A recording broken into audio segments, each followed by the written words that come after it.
what is the rule? What is the role of the true Christian? நாளைக்கு வந்து இதுக்கு என்ன வகையில் நீங்கள் கையாள போறீங்க அது சொல்லுங்க. நாளைக்கு நமக்கு 11 to 12 கொடுத்துருக்காங்க டைம்.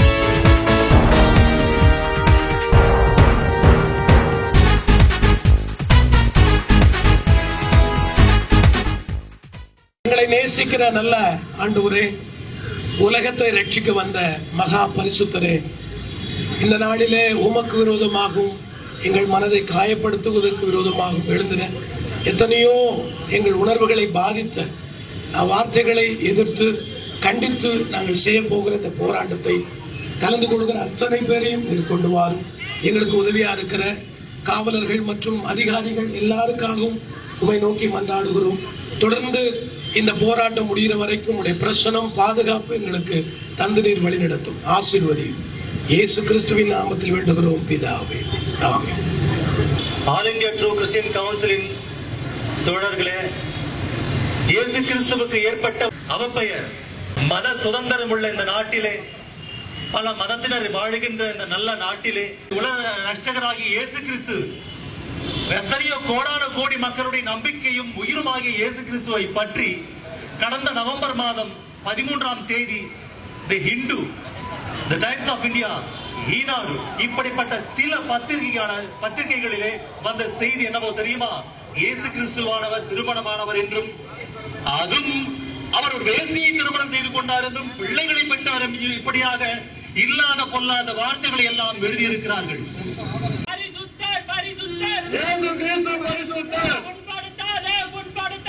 கிறிஸ்தவர்களின் மனதை புண்படுத்தாதே.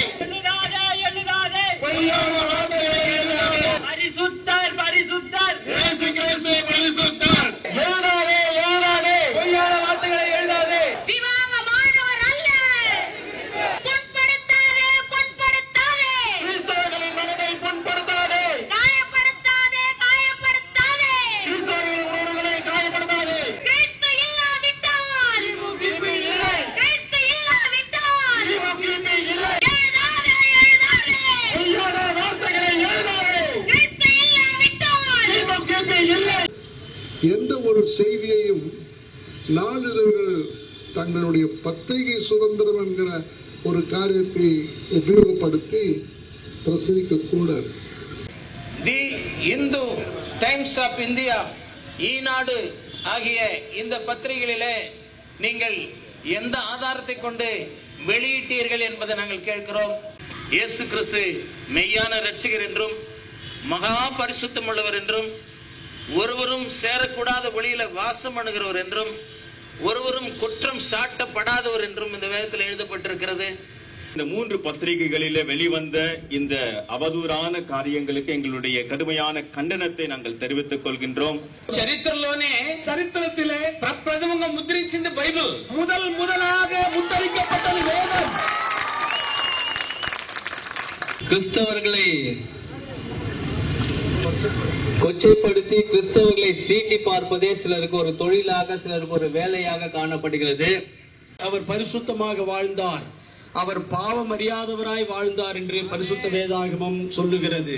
இப்படி கொச்சைப்படுத்தி பச்சை பொய்களை தங்களுடைய ஆதாயத்துக்கென்று பிரசுரமாக்கி இப்படி செய்தித்தாள்களை வெளியிடுகிற அவல நிலையை குறித்து வன்மையாக கண்டிக்கும்படியாய் எங்கேயோ ஒளிந்து கொண்டு ஒரு அலுவலகம் வைத்துக் கொண்டு உங்களுக்கு பத்திரிகை சுதந்திரம் இருக்கிறது என்பதற்காக நீங்கள் உலகம் போற்ற கூடிய உத்தம மார்க்கத்தினுடைய ஒப்பற்ற தெய்வத்தை இழிவுபடுத்தி பேசுகிறதை எங்களால் ஏற்றுக்கொள்ளப்பட முடியாது.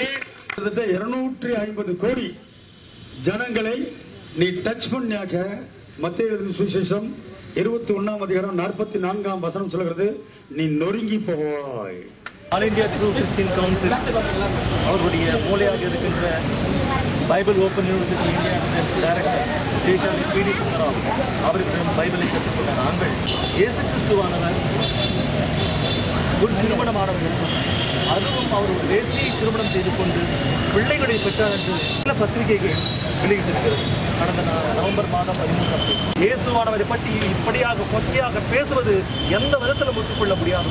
இயேசுவானவரை பற்றியோ பைபிளை பற்றி இழிவாக பேசக்கூடிய எந்த விதமான செய்திகளும் இனிவரும் நாட்களே வெளியிடக்கூடாது.